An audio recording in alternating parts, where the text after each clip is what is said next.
उज्ज्वलास किचनमध्ये आज आपण बघणार आहे झटपट होणारं आणि लगेच खाता येईल असं 8-10 दिवस पुरेल इतकं कैरीचं लोणचं. त्यासाठी एक साधीच आपली जी कैरी बाजारामध्ये असते त्यातील एक कैरी घ्यायची आहे. साधारण 1/2 किलो ते 300 ग्रॅमची कैरी या ठिकाणी अशी बारीक कापून घेतलेली आहे. एकदम बारीक कापायची, छान अशी. तर आता या लोणच्यासाठी साधा, सोपा आणि झटपट असा मसाला तयार करू. एका कैरीच्या लोणच्यासाठी 1 चमचा मोहरी, अर्धा चमचा बडीशोप, अगदी थोडंसं जिरं, 3 ते 4 काळी मिरी आणि चांगलं खमंग असं तडतडेपर्यंत भाजून घ्यायचं आहे. करपायला नको, फक्त भाजलं गेलं पाहिजे इतपत भाजून घ्यायचं.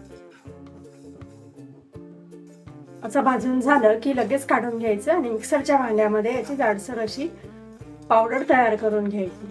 वाटताना मात्र बारीक वाटायचं नाही. तर आता ह्याच पॅन मध्ये 3 चमचे तेल गरम करून घ्यायचं.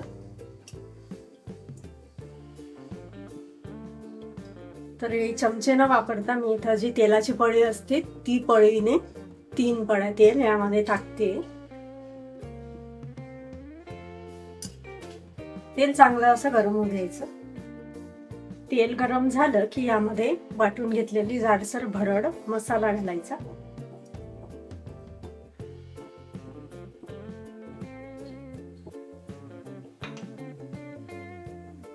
थोडा तेलावर परतवायचा. आता हा मसाला परतवून झाला की गॅस बंद करायचा, नाही तर मग मसाला करपून जाईल. यामध्ये 1/2 चमचा हिंग घालायचा. हिंग जरा जास्तीचा.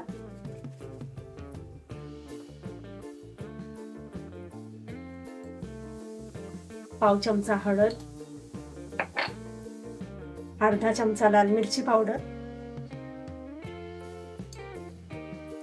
अर्धा चमचा धनेपूड, चिमूटभर गरम मसाला, कैरीच्या चवीनुसार मीठ आणि आता यामध्ये मी बारीक कापून घेतलेला गोड घालते.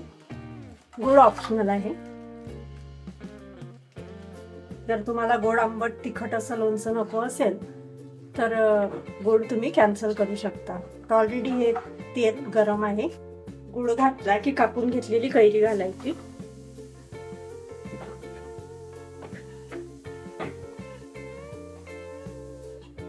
आपण फोडणी घातल्यावर गॅस लगेच बंद केला होता, त्यामुळे आता गॅस पुन्हा ऑन करायचा.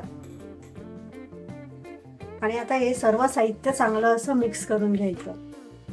थोडं ही कैरी यामध्ये ह्या मसाल्यामध्ये मऊ झाली पाहिजे इतपत शिजवून घ्यायची. यातलं पाणी थोडं सोक झालं पाहिजे, म्हणजे ह्या कैरीला नंतर खूप असं पाणी सुटणार नाही.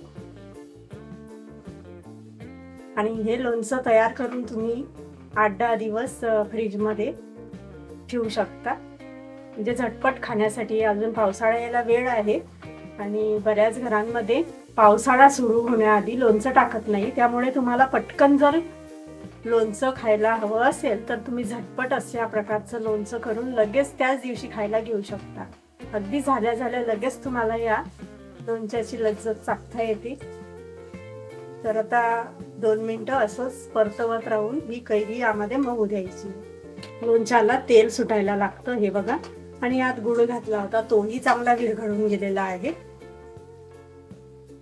आणि कैरी थोडी मऊ झाली आहे, अगदी थोडी मऊ करायची, म्हणजे लोणच्याचा तोच फ्लेवर आपल्याला या लोणच्यामध्ये जाणवेल आणि हे लोणचं तुम्ही लगेच खाऊ शकता. तर अशा पद्धतीने हे आंबट गोड तिखट असं लोणचं बनवून तयार झालेलं आहे. अगदी 8-10 दिवसासाठी तात्पुरतं खाण्यासाठी हे लोणचं तयार आहे. आता हे लोणचं लगेच काढून घ्यायचं, गार होऊ द्यायचं आणि काचेच्या बरणीमध्ये भरून ठेवायचं. तुम्ही फ्रीजमध्ये स्टोअर करू शकता. 2-3 दिवस बाहेर ठेवा, त्यानंतर फ्रीजमध्ये ठेवा.